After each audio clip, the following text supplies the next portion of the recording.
औज़ुबिल्लाहि मिनश्शैतानिर्रजीम बिस्मिल्लाहिर्रहमानिर्रहीम। हाँ भाई बच्चों, आपको आवाज़ आ रही है मेरी?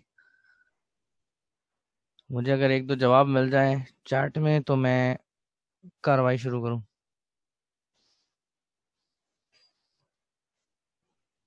Right, okay, thank you, got it. अच्छा जी, so today it's a lucky day for me because आज पहली दफ़ा ऐसा हुआ है कि मिनट्स ज़्यादा हैं और स्लाइड्स कम हैं, and it's a fairly small short topic, right? So we'll talk in detail about hypertensive vascular diseases. What are the different types? How the pathogenesis takes place and the mechanisms of hypertension. And I'll invite you to think, क्योंकि आज I have a luxury of time, तो मैं चाहूँगा कि बीच बीच में मैं आपको सोचने पे मजबूर करूँ। Unfortunately it's again sort of one way communication, but आप अपने पास एक कागज़ और पेंसिल उम्मीद है लेकर बैठते होंगे। उम्मीद तो नहीं है वैसे, लेकिन कि शायद फिर भी लेकर बैठते होंगे। और अगर नहीं भी लेके बैठते तो मुझे यकीन है कि अपना मोबाइल फ़ोन ज़रूर लेकर बैठते होंगे। तो उसका जो चैट फंक्शन है, उसको आप कोई बात अगर मैं कहूँ आपसे तो उसको नोट डाउन करने के लिए इस्तेमाल कर सकते हैं। मैं ऐसे ही करता हूँ कम से कम, कि मुझे अगर कोई बात याद आए और मुझे याद करनी हो, तो मैं अपने आप को ही वॉइस मैसेज भेज देता हूँ और बाद में सुनता रहता हूँ कि मैंने अपने आप से क्या कहा था। Anyway, so the first thing I want you to think is, anyone, all the people around you in your family who have hypertension. So I'll give you 2 minutes to make a list. जिन जिन को आपके इर्द गिर्द hypertension है, और अगर ये list कुछ इस तरह जाए कि जी करीब तरीन किन लोगों को है, उसके बाद सेकंड डिग्री रिलेटिव्स में किन लोगों को है, फिर थर्ड डिग्री रिलेटिव्स में किन लोगों को है, फिर यार दोस्तों में किन लोगों को है, तो it would be a good sort of list, comprehensive one. So you have 2 minutes for that, and I'll resume after that.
So I understand कि आप लोगों ने एक ऐसी लिस्ट कंपाइल की होगी जिसमें कम से कम 5-6 नाम तो होंगे। और अगर कोई ऐसा लकी बंदा है जिसके इर्द गिर्द किसी भी शख्स को हाइपरटेंशन नहीं है, तो ज़बरदस्त बात है। फिर उसके इर्द गिर्द कोई और इससे ज़्यादा खतरनाक डिजीज हो सकता है, तो शायद इतनी भी ज़बरदस्त बात ना हो। Anyway, next step, I want you to think कि इनमें से वो कौन सा बंदा है जिसको यंगेस्ट एज में हाइपरटेंशन हुई है। For example, I know someone who was diagnosed as hypertensive when he was 36-year-old. Bad luck for him. So, for having a glimpse of what is your observation about the people getting hypertensive around you, अगर आप chat में type कर दें 2-4 लोग, तो मुझे ज़रा समझ में आएगा कि आपके इर्द गिर्द जो लोग हैं उनको हाइपरटेंशन किस एज में डायग्नोज हो रही है। 2-4 क्या, 10, 12, 15, 20 भी कर दें तो कोई बात नहीं।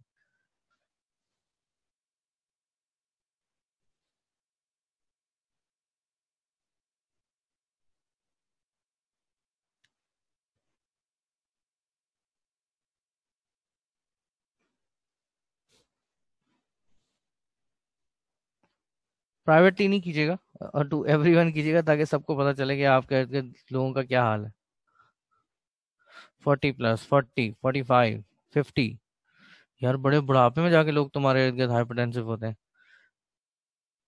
Are there people who got hypertensive somewhere around 35, 30, between 30 and 35, between 30 and 40?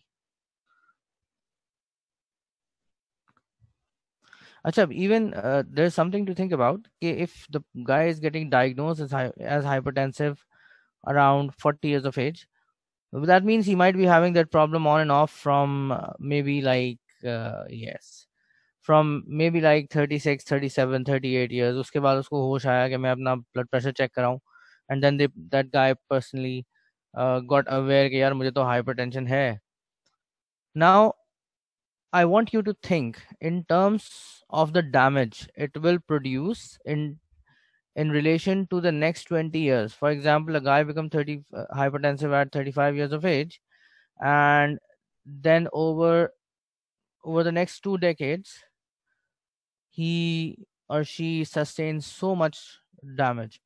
So I can start with a personal sort of story. One of my very close relatives, in fact my brother's wife, she was brought up in the UK, and she belonged from there. She was a national over there, and I think she was 40 hardly when she developed hypertension. She developed hypertension before that, but she got a massive heart attack and a stroke at the same time. And that was somewhere around 2008. No, no, no, no. It was somewhere around 2009, maybe. And for 10 years, she was continuously bedridden, and she passed away last uh, uh, 2 weeks back. So, and you can imagine the health of the people who are brought up in the UK. They have all unadulterated food, the freshest type of vegetables, the purest type of water, the best type of milk, and despite that, it can cause so much damage in your life. Obviously, if you are a part and parcel of a huge family, and you suddenly go and start living in, you have to be kept in a nursing home for 10, 11 years, and if, we don't even have those facilities in Pakistan. But what kind of damage it can cause. So I just want you to ponder upon the people who are around you. And the next thing I want you to think about is you will be somewhere around 25, 26, 24 when you will graduate from here, and then you will start your house job, and then you will do your training, your residency program, and by the time you are done from that, you will be somewhere around 30, 31, 32, or so. You're very close to, because all the stresses you will get during that particular time when you are going through your residency program, your house job, and your all the exams which will be just piling up on your head, and all the other things which you want to do, your family life, your personal things, they all pile up and give you a lot of stress. So building a system, I'm just moving a little bit out of the topic, but it's I think it's important to educate you about that, just to remind you of that. Obviously you are all well aware, but having knowledge and practicing something is are two different things. So building a system which handles stress is very important for everyone, for you yourself, your family, your patients as well, who come to you for guidance. So you need to think at the level of their lifestyles, whether they are having a life which helps them sustain those pressures. I always give an example. If you are going through a very rough road and you are sitting in a small mehran, it will give you a lot of jerks, right? But the same road, if you are uh, traversing in a 4x4 Hilux, or a Land Cruiser, or in fact a good car, any good car, you will probably feel less number of jerks, and the roughness of the road will feel a little bit lesser than what it is usually felt in a small car. So that means it depends upon the system. If you have a good system in place, your habits are good, your practices are good, that these stresses will harm you less as compared to a person who just lives by whims, who doesn't have self discipline, who doesn't have a system in place to deal with the everyday stresses which occur to him. And remember that there are always two components of any disease. The first component is your genetic makeup, which you get from your parents and you cannot do anything about it. But the second component is the environmental factors. So genetic component is there, but if you give the right type of environment to it, genetic components act like seeds. So if you give them right type of environment, these genetic components will give you the disease, right? So you do not have to provide it that particular environment. You have to try and build an environment which doesn't allow these seeds to grow. So I hope that makes a little bit sense to you. So you all need to think about, okay, what are the systems which I can build from now on, which will sustain all the stresses which are going to come over the 10 years, the next 10 years of my life, and which will help me uh, deal with all these problems. Another thing which is not a part of our lecture today is the mental disorders. Obviously, they all have a biological background in it. They all get because of chemical imbalance, but they start from, again, the chemical imbalances start from the if you are generally unable to tolerate the problems which are coming in your life, right? So you have to think about building a very good system of managing your everyday stresses. So what are we going to do today? What are we going to learn? We will basically talk about hypertension. What is hypertension? How do you define it? Then the ominous form of hypertension, that is malignant hypertension. Then we'll talk about the main causes of hypertension. We'll talk about how hypertension develops and the effects of hypertension on blood vessels. So all these things. In fact, the last point we have already discussed to some extent in my first lecture with you. So we'll just touch upon that.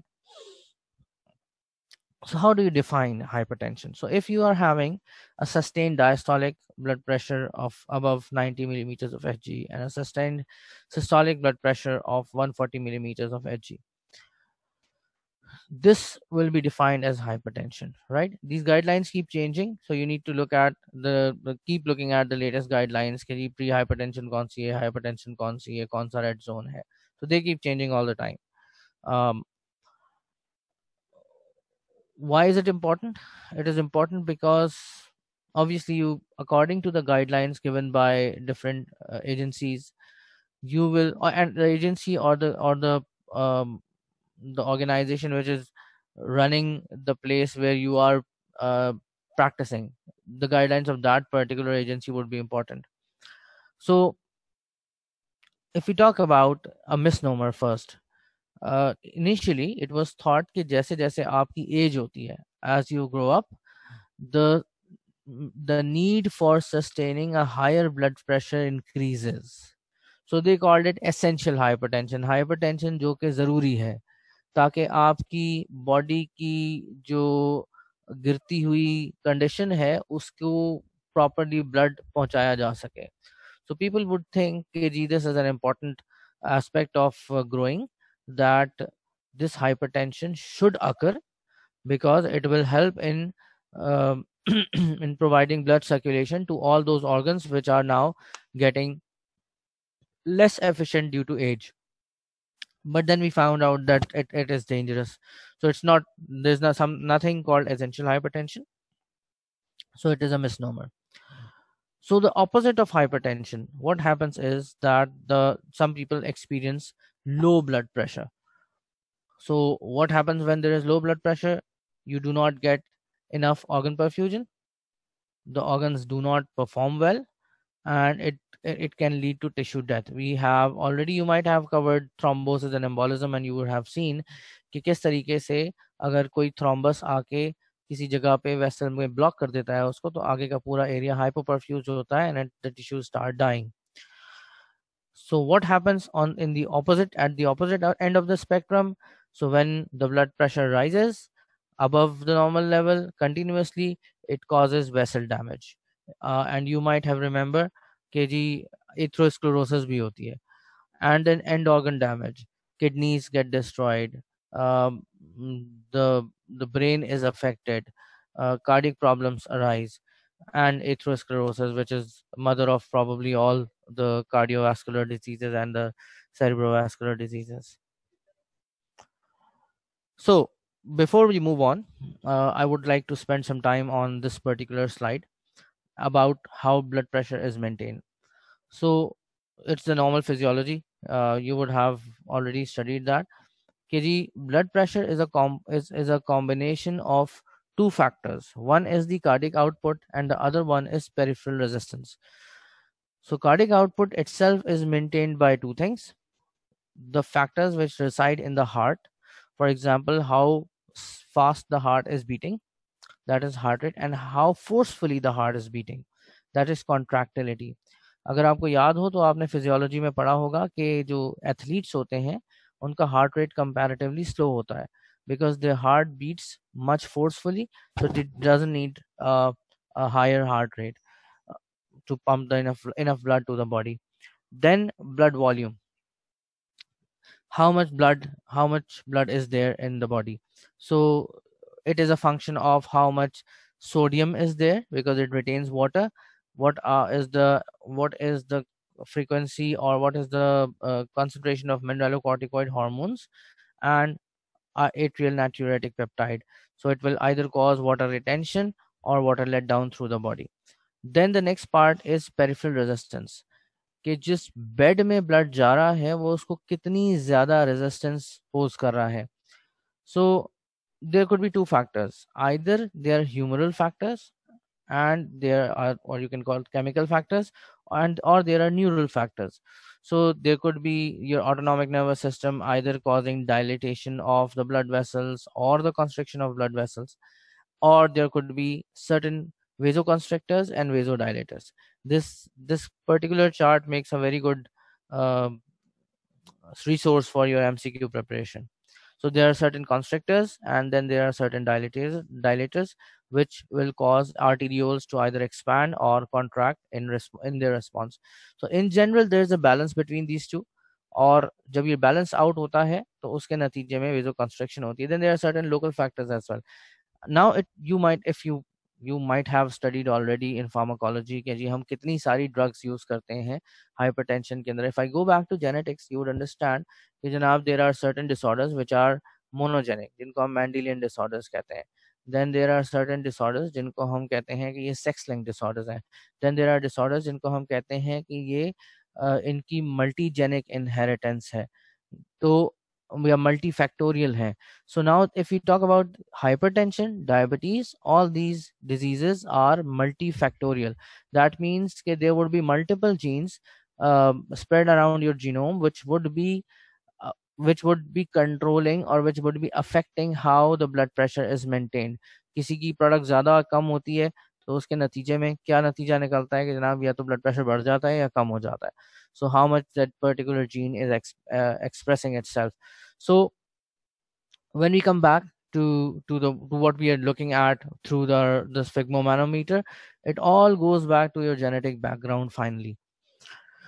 तो जनाब इसी वजह से you can control hypertension at multiple levels, right? So let's move on. So these are the US statistics. हमारे यहाँ भी बहुत ज़्यादा different नहीं होगी, because there is an increase in the type of jobs which require us to sit. So we are now facing a huge burden of जिनको हम कहते हैं नॉन कम्युनिकेबल डिजीज. अभी तो कोरोना के पीछे सब छुप गए हैं, but the non-communicable diseases, the cardiovascular diseases, metabolic syndrome, diabetes, cerebrovascular diseases, atherosclerosis. Simply vascular disease भी होता है कि अगर आपकी limbs की vessels बंद होना शुरू हो जाएं तो obviously you have to either open it or you have to cut down the limb. So all these things, they are contributing towards the mortality and morbidity of your population. So if you are not giving them proper treatment, what will happen? 50% of the hypertensive patient die of ischemic heart disease or congestive cardiac failure. 25% suffer from stroke. That is a huge number of population, considering the fact that I asked you to think of the people who are around you and who have hypertension. So we need to think about all those close family members, ourselves, and we need to think about all our patients who are coming up with hypertension, and we need to guide them or at least help them to develop an environment where their hypertension goes uh, remains within control. So reduction, if you decrease the blood pressure, it will dramatically reduce the incidence and the clinical sequelae from hypertension related diseases. Sometimes the blood pressure rises very sharply. If it is untreated, it leads to death within 1 to 2 years. And this is known as malignant hypertension. So the systolic blood pressures, they are above 200 millimeters, and diastolic blood pressures are above 120 millimeters of Hg. So with all this information, you could understand that how big a problem it is. So you can move on to the next slide. What are the causes? So there are so many causes. Again, यहाँ पे term essential hypertension ही लिखी हुई है, but you would understand that this is not essential. This is the normal hypertension जो हमें होती है वक्त के साथ साथ, and mostly it is 90 to 95% of the cases. But there are certain diseases you need to sometimes rule out कि किसी और वजह से ना हो रही हो. अब वो कौन कौन से डिजीजेस हैं? एक्यूट ग्लोमेरुलोनेफ्राइटिस की वजह से हो सकती है, रीनल डिजीजेस की वजह से हो सकती है, पॉलीसिस्टिक डिजीजेस की वजह से हो सकती है, renal artery stenosis, renal vasculitis, renin producing tumours. Now I want you to remind कि there is a system called renin angiotensin system. उसकी डिटेल में मैं नहीं जाऊंगा, आपको फिजियो वाले पढ़ाएंगे. That renin angiotensin system is has its effect on the blood pressure. So if the kidney or the lungs, both of them are affected, or the kidneys are affected, then this renin angiotensin system gets disturbed and it will lead to hypertension. Then there are cardiovascular uh, reasons: coarctation of aorta, polyarteritis nodosa, increased intravascular volume, increased cardiac output, rigidity of the aorta. All these will cause hypertension. Then there could be neurologic reasons: psychogenic, increased intracranial pressure, sleep apnea, acute stress, including surgery. And then there are adrenocortical endocrine systems, adrenocortical hyperfunction, exogenous hormones, pheochromocytoma, acromegaly. So when a person is coming to you with hypertension, you would examine that person. And I don't want you to think कि जी इसको as it is फौरन आप कहेंगे जी इसको pheochromocytoma हो गया है और हम इसको उसके लिए जो है ना वो एग्जामिन करना.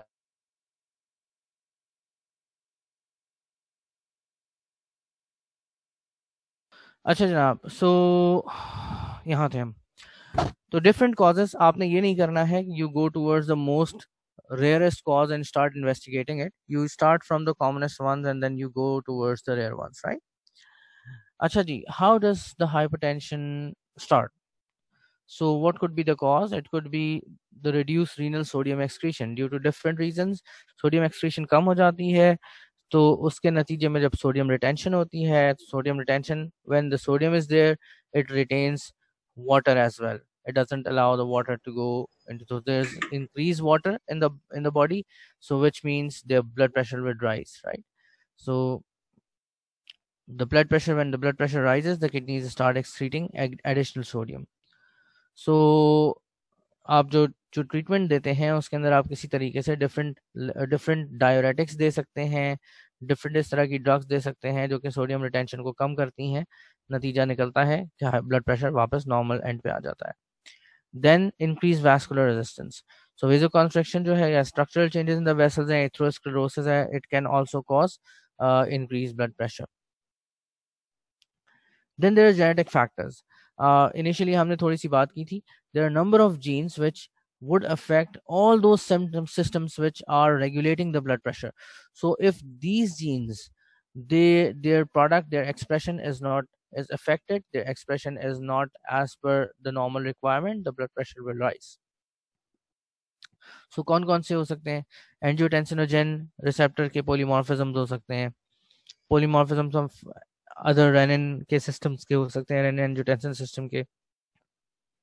और जो डिफरेंट जीन्स हैं जिनका ताल्लुक स्मूथ मसल सेल से है, जो वेजो कंस्ट्रक्टर्स इतने सारे हमने पढ़े थे, जो वेजो डायलेटर्स पढ़े थे, उन सारों की जो प्रोडक्शन है जिसकी इन जीन्स की वजह से इंक्रीज हो सकती है. नतीजा क्या निकलेगा? नतीजा ये निकलेगा कि आपको आपका ब्लड प्रेशर राइज हो जाएगा, right. Then there are environmental factors. Stress पे हमने बहुत सारी बात कर ली। ओबिसिटी, आजकल के ज़माने में आई होप कि आपका वज़न 2-3 kg नहीं बढ़ गया होगा इस लॉकडाउन के दौरान। रमज़ान ने शायद अगर थोड़ा सा कंट्रोल कर लिया हो, तो otherwise we are all increasing in weight. So you need to move, keep moving at your home. Smoking है, फिजिकल इनएक्टिविटी है, high levels of salt consumption है, again dietary sodium intake, the same thing. All these factors, they would contribute towards the rise in the blood pressure. अब जनाब इसका नतीजा क्या निकलता है, इस पे हमने थोड़ी सी बात पहले कर ली थी। So hyaline, you all know that now, it means glassy. So अगर एक सस्टेन किस्म की हाइपरटेंशन है, ब्लड प्रेशर राइज हुआ है, बिनाइन हाइपरटेंशन है, तो you will see thickening of the blood vessels which is glassy in appearance when you take a histopathological section, and thickening of the arterial walls, structure details खराब हो जाती हैं, luminal narrowing हो जाती है, and after that the blood pressure, ये जो blood vessel है इसकी narrowing की वजह से then you can have different sequel जो कि हमें पता है। Then it could lead to nephrosclerosis, which means glomerular scarring, kidney function जो है वो खराब होने लगता है। अगर डायबिटीज है तो it's a two hit type of thing, that diabetes itself, the sugar levels, the raised sugar levels are also destroying the kidney, the hypertension is doing it at the same time. So नतीजा क्या निकलता है कि बहुत severe किस्म की damage हो सकती है if a person is having uncontrolled diabetes and uncontrolled hypertension at the same time. So this is how it looks like. So hypertensive vascular disease, this one is hyaline arteriosclerosis. So this is a vessel wall which looks like a glassy pink structure. The structure has the underlying structure, which was a common structure, normal structure, it has been destroyed, और अब ये सिर्फ एक narrow सा lumen है जिसके अंदर से ब्लड आपको मूव करता हुआ नजर आ रहा है. Then the second one, which is associated with the malignant hypertension or severe hypertension, that is concentric laminated thickening of arterial walls and luminal narrowing, just like an onion skin. इसको हम कहते हैं hyperplastic arteriosclerosis. The laminations consist of smooth muscle cells and thickened reduplicated basement membranes. This is how it looks like. See, it's more severe, more dangerous, more ominous looking. The lumen is even more narrowed, and the damage, as we studied in the beginning, that damage is so severe that a person dies within a few years. Then it could also lead to necrotizing arteriolitis, right? So vessels exhibit onion skin, concentric laminated thickening of arterial walls, and luminal narrowing. These changes are accompanied by fibrinoid deposits and vessel wall necrosis, particularly prominent in the kidney. So kidney damage, liver damage, cardiovascular damage, cerebrovascular damage, all occur due to hypertension. Coming back, if it is so common, we need to not only advise people but who have the disease, but we also need to spread awareness, because you know that the seven star doctor which PMDC wants you to be, one of the traits is health advocate. मुझे पता है कि आपने ये term नहीं सुनी होगी, तो ज़रा जाके तलाश कीजिएगा कि 7 स्टार डॉक्टर क्या होता है और पीएमडीसी क्या चाहती है कि आप कौन कौन से रोल्स जो हैं वो माशरे के अंदर जो है वो अदा करें. उसमें से एक जो है वो है health advocate. You need to create awareness among the people, जो भी प्रिवेलेंट डिजीजेस हैं, जो भी सिचुएशंस हैं हेल्थ से रिलेटेड, उसके बारे में आपका काम है कि आप लोगों को सही बात बताएं. And that's it. So if you have any questions, I have a little bit of time left. If you have any questions, you can write down in chat and I'll probably be happy to answer.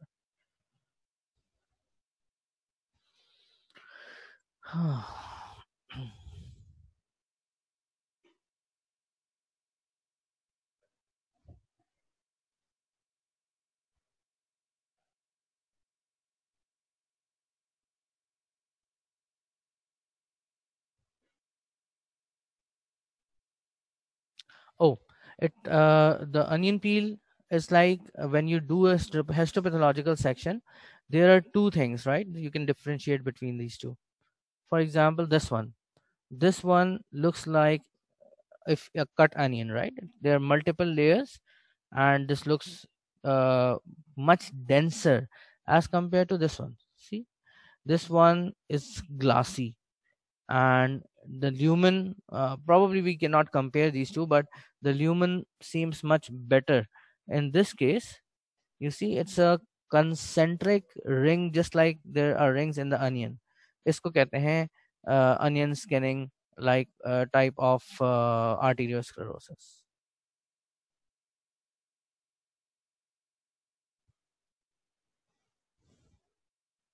O you welcome. Malignant hypertension, शुरू में मैंने आपको बताया था कि अगर blood pressure का की वैल्यूज जो हैं वो ये हो जाएं, for example systolic blood pressure 200 millimetre of 200 millimetre से बढ़ा हुआ है, और डायस्टोलिक 120 मिलीमीटर से बढ़ा हुआ है, तो that is malignant hypertension and it is sustained rise in blood pressure, जो कि आम तौर से बड़ी मुश्किल से जो है वो मेडिसिन से नीचे आता है। अदरवाइज जो है ये सस्टेन्ड रहता है, causes death in a short period of time.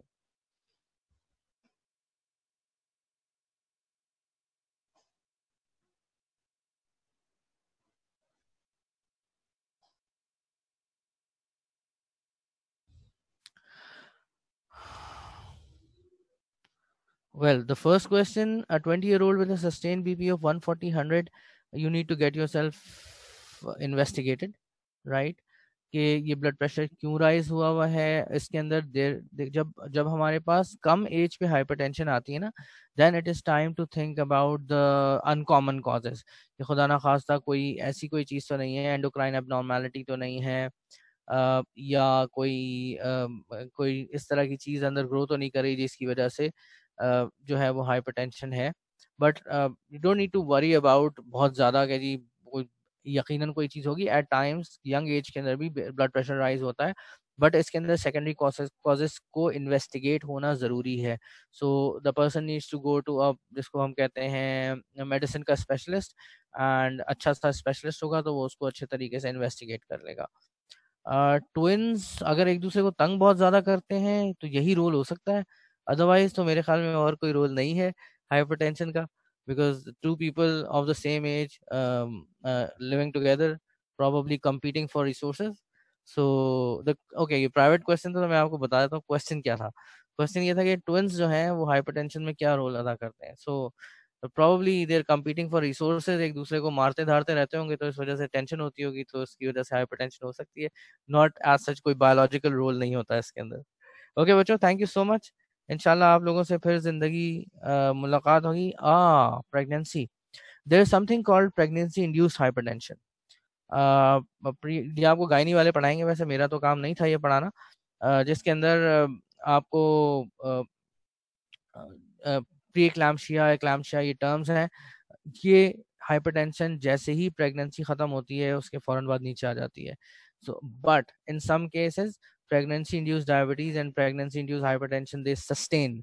So pregnancy खत्म हो गई है, उतनी नहीं होगी जितनी कि प्रेगनेंसी के दौरान है, मगर उससे कम जो है वो मतलब रहती है, एक बेस लाइन लेवल से ऊपर चले जाते हैं pressures, but it's not always the case. ठीक है जनाब, थैंक यू जनाब, थैंक यू सो मच। इंशाल्लाह आप लोगों से मुलाकात होगी फिर कभी।